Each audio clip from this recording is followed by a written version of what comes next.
नमस्कार, मैं पीयूष राय राम गुलाम राय YouTube channel पे आपका स्वागत करता हूँ। पिछली वीडियो में हमने आईपी पावलाव के शास्त्रीय अनुबंधन का परिचय प्राप्त किया था, उसके प्रयोग से भी परिचय प्राप्त किया था और आज हम उनके अधिगम सिद्धांत का मूल्यांकन करेंगे। हम जानते हैं कि किसी भी प्रणाली, किसी भी सिद्धांत का मूल्यांकन करने से पूर्व ये आवश्यक हो जाता है कि हम उसके गुणों या विशेषताओं, उसकी उपयोगिता का परिचय प्राप्त करें, साथ ही साथ उसके क्या दोष हैं या क्या सीमाएं हैं उनसे भी रूबरू हो। इसी क्रम में सर्वप्रथम हम पावलाव के सिद्धांत की उपयोगिता या उसके गुणों से परिचय प्राप्त करेंगे। क्रमशः एक एक बिंदु को समझते चलेंगे। प्राचीन अनुबंधन की उपयोगिता की बात करें तो ये अच्छी आदतों के निर्माण में सहायक है। आईपी पावलाव ने स्वयं कहा था कि हमारी विभिन्न प्रकार की आदतें जो प्रशिक्षण, शिक्षा तथा अनुशासन पर आधारित हैं, वे शास्त्रीय अनुबंधन की ही श्रृंखला मात्र हैं। हमारी अच्छी आदतें जैसे कि सफाई, समयबद्धता, आदर करना, अनुशासन एवं अच्छी अध्ययन आदतों का निर्माण, ये सभी श्रृंखला अधिगम के द्वारा बेहतर की जा सकती हैं। जैसे कि समयबद्धता, आप प्रातः काल में माँ की आवाज़ के साथ उठते हो और उस आवाज़ के साथ माँ एक अलार्म भी बजाती हो, लेकिन अलार्म का बजाना द्वितीय चरण में करती हो। प्राथमिक चरण में वो आवाज़ देती है और आपको जगाती है, और द्वितीय चरण में एक अलार्म बजाने के साथ माँ आवाज़ देती है और आपको जगाती है। संभव है कि कुछ प्रयास अगर हम ऐसे करें तो सिर्फ अलार्म के बजने पे ही आप ये जान जाएंगे कि शायद माँ आवाज़ देने वाली है, और सिर्फ उस अलार्म के बजने से ही आप जाग जाते हैं। तो इस प्रकार एक निश्चित समय पे आपका जगना हो जाता है। तो ये समयबद्धता का गुण प्राचीन अनुबंधन की ही देन है। इसी तरह अच्छी अध्ययन आदतों के निर्माण की चर्चा कर ली जाए तो यदि कोई वयस्क बालक है, वयस्क किशोर है और वो एयर कंडीशनर्ड कमरे में पढ़ रहा है, जाहिर सी बात है उस अनुकूलित वातावरण में पढ़ने के कारण अध्ययन के प्रति उसकी एक धनात्मक मनोवृत्ति जागृत होगी। ऐसी अवस्था में अध्ययन की अच्छी आदत का विकास उसमें होगा। साथ ही साथ यदि छोटा शिशु है और उसको हम खेल के द्वारा किसी बात को, किसी विचार को समझाने की कोशिश करें, तो खेलों के द्वारा उसको जो प्रशिक्षण हम प्रदान करते हैं वो भी उसमें अच्छी अध्ययन की आदतों का विकास करता है। अब बात करें दूसरे बिंदु की, बुरी आदतों को तोड़ना। यद्यपि अधिगम के द्वारा अधिगम जो हम प्राप्त करते हैं उसमें अनुकूलन के द्वारा अच्छी आदतों को सीख सकते हैं, तो अनुकूलन या अनकंडीशनिंग के द्वारा हम बुरी आदतों को त्याग दे सकते हैं। जैसे कि किसी को गाली देना, चोरी करना, ये बुरी आदतें अनकंडीशनिंग या अनुकूलन के द्वारा दूर भी की जा सकती हैं। मनोचिकित्सा के क्षेत्र में आज मानसिक रोगों का भी दौर है। ऐसी स्थिति में यदि कोई कुसमायोजित बालक है और उस कुसमायोजित बालक में सांवेगिक अस्थिरता है, चिंता है, दुर्भीति जिसको हम फोबिया के नाम से जानते हैं, इसकी कई कोटियां हैं। जल से भी डर होता है, जानवरों से भी डर होता है, तो इसको हम दुर्भीति को असंगत भय की संज्ञा देते हैं। तो सांवेगिक अस्थिरता, चिंता, दुर्भीति इत्यादि विभिन्न रोगों को, जो मानसिक रोग हैं, इनको दूर करके इस विधि के द्वारा हम उसको समायोजित बालक का कक्षा कक्ष में बेहतर ढंग से समायोजन भी कर सकते हैं। अभिवृत्ति के निर्माण में भी ये सहायक होता है। अपने विद्यालय या शिक्षक के प्रति छात्र में अच्छी अभिवृत्ति के निर्माण करने में भी क्लासिकल कंडीशनिंग थियोरी बहुत ही उपयोगी है।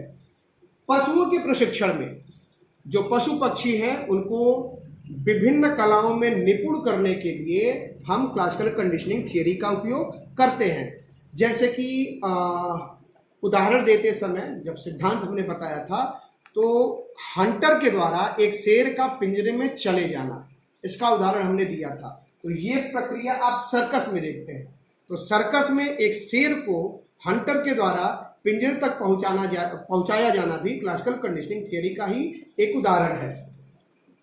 ये एक स्वाभाविक विधि है। जाहिर सी बात है, यह प्राणी स्वाभाविक अनुक्रियाओं के द्वारा सीखता है और अस्वाभाविक उद्दीपक का जब उस स्वाभाविक अनुक्रिया के साथ एक तरह का अनुबंधन किया जाता है तो उसे ही यहाँ सीखना कहा जाता है। तो निश्चित तौर पे क्लासिकल कंडीशनिंग थियरी सीखने की एक स्वाभाविक विधि है। मंदबुद्धि बालकों के लिए यह अत्यंत उपयोगी है। अगला बिंदु शिक्षण सहायक सामग्री के प्रयोग का आधार है। जैसा कि हम कक्षा में शिक्षण सहायक सामग्रियों का प्रयोग करते हैं, वो शिक्षण सहायक सामग्री भी क्लासिकल कंडीशनिंग थियरी की ओर संकेत करता है। जैसे कि हम आगरा के ताजमहल का उदाहरण ले लें। आगरा के ताजमहल को अगर हम पढ़ा रहे हो और एक मॉडल के द्वारा पढ़ाते हो तो जाहिर सी बात है उस मॉडल को जब हम प्रस्तुत करेंगे तो उसकी छवि बालक के समक्ष आ जाएगी। तो इस प्रकार हम देखते हैं कि प्राचीन अनुबंधन सिद्धांत के अनेक ऐसे गुण हैं जिसके कारण उसको प्रशंसा देना प्रत्येक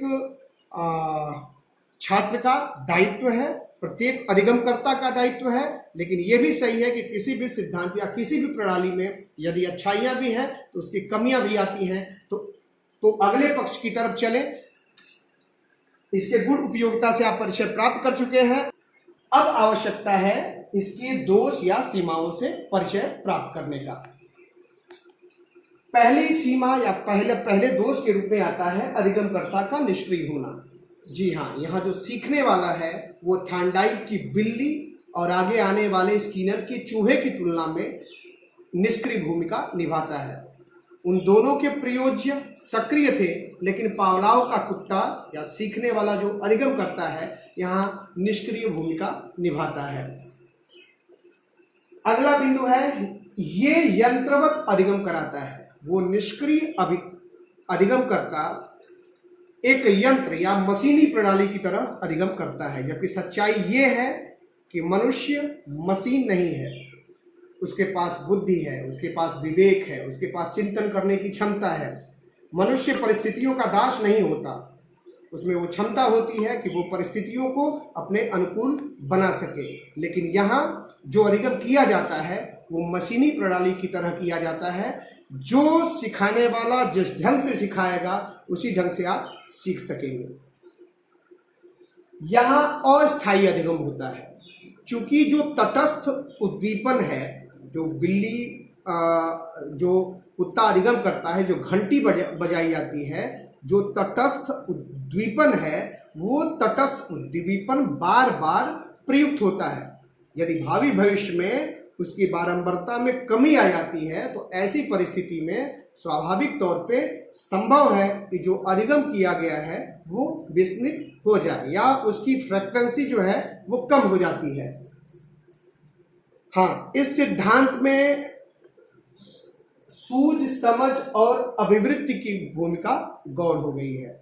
यानी यहां सिर्फ उद्दीपक और अनुक्रिया के बीच बनने वाले साहचर्य से अधिगम की बात की गई है, जबकि सीखने में सूझ की भी भूमिका होती है, समझ की भी भूमिका होती है, साथ ही साथ अभिवृत्ति की भी भूमिका होती है। और इन प्रमुख पक्षों को अधिगम के इस सिद्धांत में गौण कर दिया गया है। पुनरावृत्ति पर अधिक बल दिया गया है, और जब पुनरावृत्ति कम होगी ऐसे में अधिगम शिथिल भी पड़ जाएगा। ये भी इसकी एक न्यूनता सामने आती है। और जो पुनरावृत्ति पर अधिक बल दिया गया है ये शिशु के शिक्षण में तो सहायक है, लेकिन जब हम किसी बालक या किशोर के अधिगम की बात करते हैं तो ऐसी परिस्थिति में इस पुनरावृत्ति का उतना महत्व नहीं रह जाता है, क्योंकि एक बालक में और एक किशोर में उसकी रुचि, उसकी अभिक्षमता और उसकी सूझ भी महत्वपूर्ण भूमिका निभाती है। तो ये रहे क्लासिकल कंडीशनिंग थियरी के कुछ महत्वपूर्ण गुण और कुछ सीमाएं, जिसके आधार पे हम उसका मूल्यांकन प्रस्तुत कर सकते हैं। अगली कक्षा में हम जानेंगे स्किनर महोदय के द्वारा प्रतिपादित क्रिया प्रसूत अनुबंधन को, जिसे हम आंग्ल भाषा में ऑपरेंट कंडीशनिंग थियरी कहते हैं। तब तक के लिए इजाजत दीजिए। नमस्कार।